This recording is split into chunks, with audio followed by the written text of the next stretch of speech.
Salut les gars, on se retrouve sur la chaîne Tech GTC.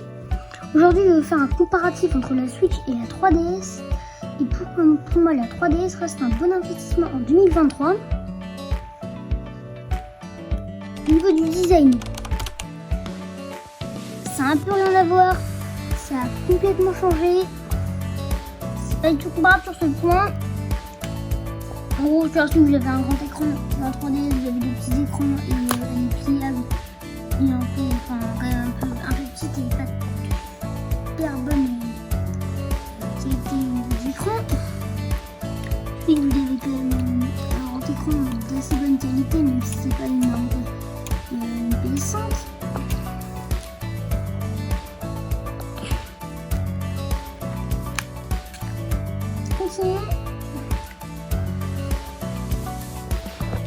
Quelques comparatifs. On commence par l'éteindre. Les deux consoles, on les éteint. Alors la 3DS, éteindre. La Switch.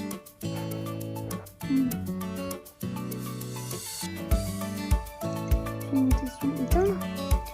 Quel va s'allumer en premier? Je sais plus.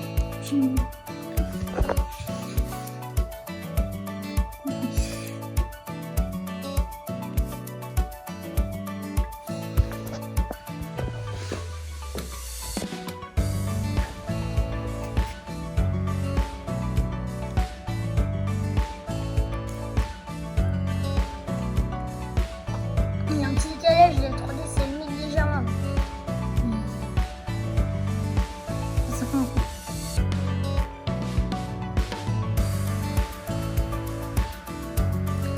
Mais pour moi, c'est à peu près équivalent. Alors on continue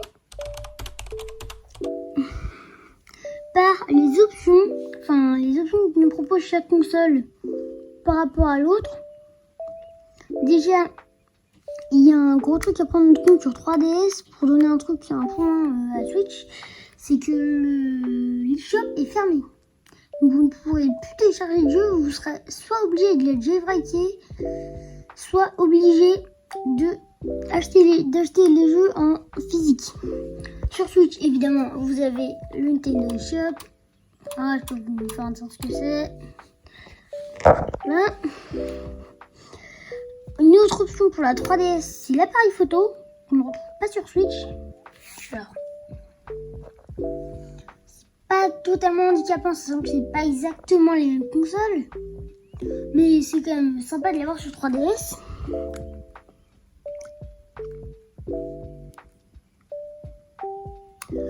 Autre truc que me propose la 3DS, justement, c'est le double écran. Ça permet d'avoir par exemple l'écran du haut avec le jeu et en dessous des informations un peu secondaires.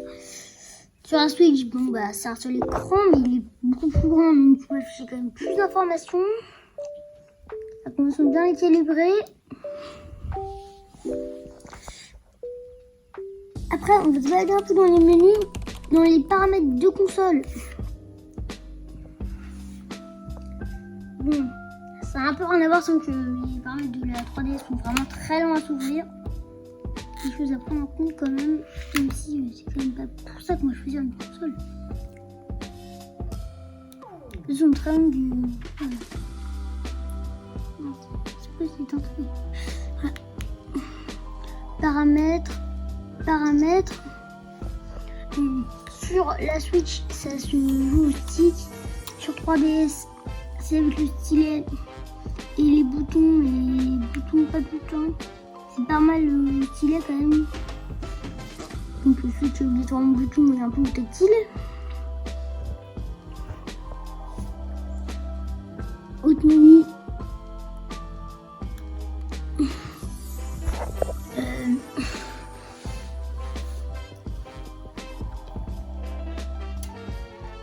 Alors, il y a le menu. Il y a à peu près autant de menus.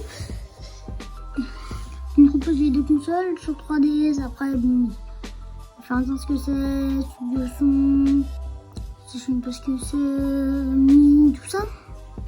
Mais qui ont quand même beaucoup plus d'utilité sur 3DS que sur Switch. Maintenant, on va passer à la conclusion et à pourquoi ça m'intéresse les 3DS en 2023 et pourquoi je pense que c'est un bon investissement d'en acheter une, même si c'est un petit peu obsolète. Déjà, premièrement, on va parler des choses qui fâchent et qui vont faire dire beaucoup de gens que c'est débile d'acheter ça et que c'est une idiotie totale. Déjà, premièrement, si c'est pour la frime d'acheter une Switch, je vous dis, vous mettez ça à tous vos copains, beaucoup de gens vont aimer. Il n'y a pas beaucoup de confort. C'est pas embêtant, pas dérangeant du tout.